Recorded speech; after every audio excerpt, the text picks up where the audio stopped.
আগামীকাল শক্তিশালী একাদশ নিয়ে মাঠে নামছে ব্রাজিল। উরুগুয়ের বিপক্ষে বাঁচা মরার ম্যাচে জিতলেই উঠে যাবে সেমিফাইনালে, আর হারলেই বিদায় ঘণ্টা বেজে যাবে 5 বারের বিশ্ব চ্যাম্পিয়ন ব্রাজিলের। দলে আগেই ছিলেন না সবচেয়ে বড় তারকা নেইমার জুনিয়র, উরুগুয়ের বিপক্ষে বাদ পড়েছেন ভিনিসিয়াস জুনিয়রও। কিভাবে দল সাজাবেন সেই কঠিন সমস্যায় পড়েছিলেন কোচ দরিভাল জুনিয়র। কিন্তু সবকিছু উতরে কঠিন শক্তিশালী একাদশ নিয়েই মাঠে নামছে ব্রাজিল। বিস্তারিত থাকছে রাইপ আহমেদ হৃদয় লেখা প্রতিবেদনে। উরুগুয়ের বিপক্ষে ভিনির বিকল্প কে, জানালেন ব্রাজিল কোচ। পরপর 2 ম্যাচে হলুদ কার্ড দেখায় কোপা আমেরিকার কোয়ার্টার ফাইনালে খেলা হচ্ছে না ব্রাজিলের আক্রমণ ভাগের প্রধান তারকা ভিনিসিয়াস জুনিয়রের। যেখানে সেলেসাওদের বড় পরীক্ষা দিতে হতে পারে উরুগুয়ের বিপক্ষে। এমন ম্যাচে ভিনিকে না পাওয়া ব্রাজিলের জন্য বড় ধাক্কাই বটে। ফলে তার জায়গায় কে খেলবেন সেটা নিয়ে আলোচনা চলছিল। ব্রাজিল কোচ দরিভাল জুনিয়রও সম্ভাব্য বিকল্পের নাম জানিয়েছিলেন। আগামীকাল বাংলাদেশ সময় সকাল 7টায় লাস ভেগাসের অ্যালিগায়েন্টে স্টেডিয়ামে মুখোমুখি হবে ব্রাজিল উরুগুয়ে। দুর্দান্ত ফর্মে আছে মার্সেলো রিয়েলসার দল উরুগুয়ে, ফলে এবারের কোপায় তাদের অন্যতম ফেভারিট বলে বিবেচনা করা হচ্ছে। তবে প্রতিপক্ষ যে ব্রাজিল, নিজেদের চেনা ছন্দ খুঁজে ফেরা 9 বারের চ্যাম্পিয়নদের মোকাবেলা করা যে কঠিনই হতে যাচ্ছে সেটা বলার অপেক্ষা রাখে না।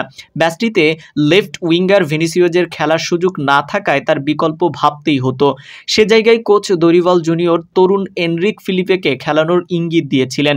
যদি পাইপলাইনে আলো ছড়িয়ে কোপার পর রিয়াল মাদ্রিদে যোগ দেওয়ার অপেক্ষায় আছেন।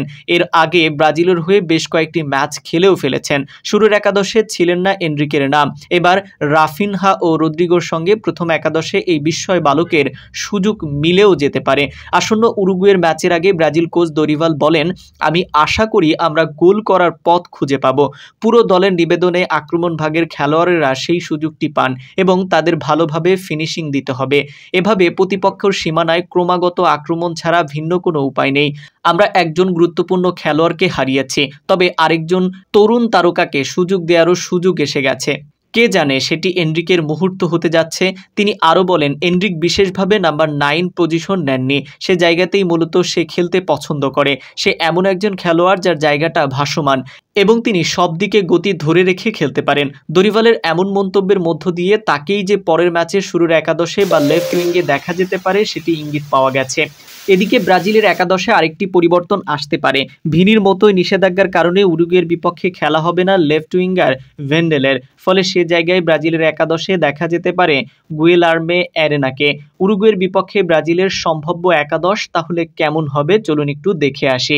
Allison Becker, Danilo, Eder Militao, Marquinhos ও Guilherme Arana, Joao Gomes, Bruno Guimaraes ও লুকাস পাকেতা, রাফিনহা, রদ্রিগো ও এনরিক।